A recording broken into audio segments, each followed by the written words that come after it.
Hello, everyone. I wanted to talk about last night's, I guess you want to call it school board meeting.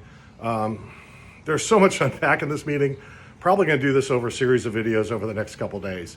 The biggest thing we talked about yesterday was the parents came with the Unmasked. And it was so politicized by the board and on both sides. I think it's very clear the people who organized it are the people who organized it. I think politicians jumped on board and pushed it, both to help their campaigns and others to push on the board to push an agenda. Mr. Braswell, and I'm going to get to his comments more in a minute, but he stepped out of bounds when he was talking about these board members organized this protest, and they didn't. They took advantage of the protest. All right, so let's talk about it. This group of parents came very passionately to talk about parental rights and unmasking children, saying it's their choice. The situation now is we're currently under, I forget if it's the Health Department or Department of Education mandate that the kids remain masked until July 25th. Now the question is whether or not there'll be any further mandates. The school board is required by law to abide by these things. Now, we're not required to abide by the CDC guidelines. It's just guidelines they can follow. So as of this moment, unless another mandate comes down, it expires July 25th.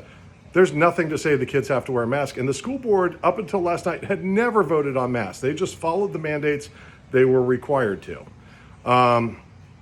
And so what happened was you had the three board members, started off by the incumbent in the Lee Hill District.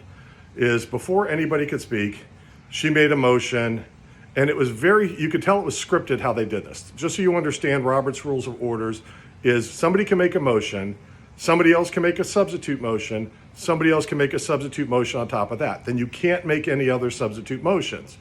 So the incumbent from the Lee Hill District made a motion to unmask the kids. I think if I have the order wrong on who made what motion, please understand it was a long meeting, but the premise is still here. Then Mr. Abusmal made a substitute motion adding something that was very clearly part of that, but instead of saying a friendly amendment, he added a substitute motion. And then Mr. Twigg immediately seconded that, and before anybody else could say anything, then added the third motion to include visitors and something else, I don't remember. But therefore shutting off any chance for compromise or working with the other board members. And here's what I tell people. A board you're not elected king of the school board. A board is a group of diverse people working together to try to come up with a solution that makes everybody happy. You're representing a cross-section of the community, not just a particular group. And by the way, I want to state again, I agree with the parental choice on unmasking. I do agree with that. So I agree with the incumbent. And so Mr. Braswell pointed out that it was obviously scripted. And on this, he's right. His part about saying the other board members orchestrated that protest, that was nuts.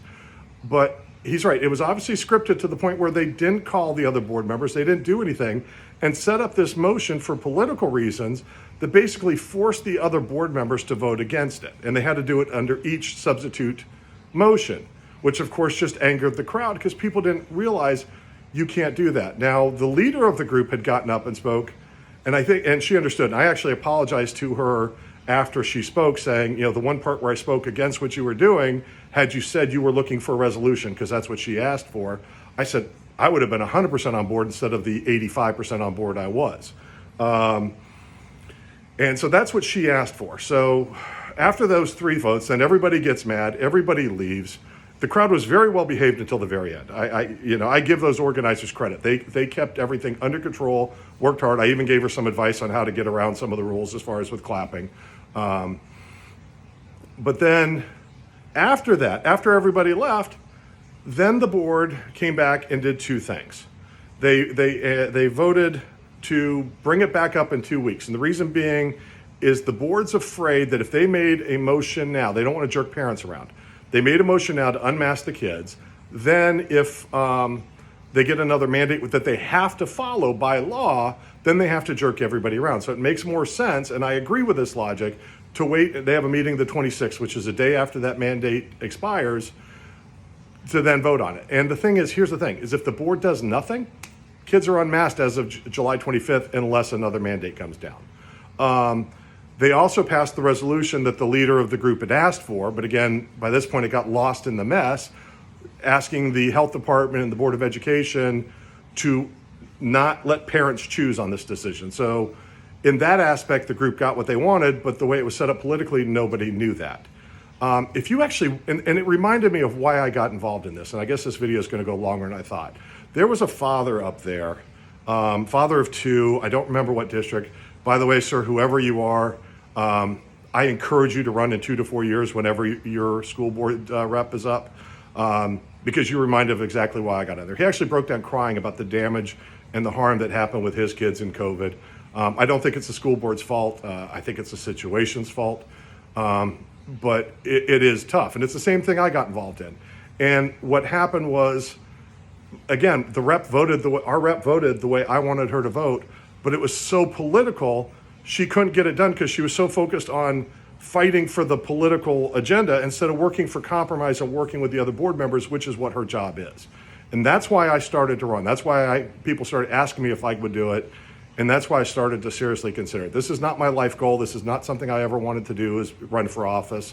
But it's something I'm doing because I think these agendas need to go. I'll talk more about it later. There's a lot more to unpack from the meeting. But remember, it is about the kids, not about the politics. We need to work together as a board, come together, figure out a solution. You might not always get what you want, but you got to talk to your other board members. Again, we'll talk more about this stuff later. Thank you, everybody.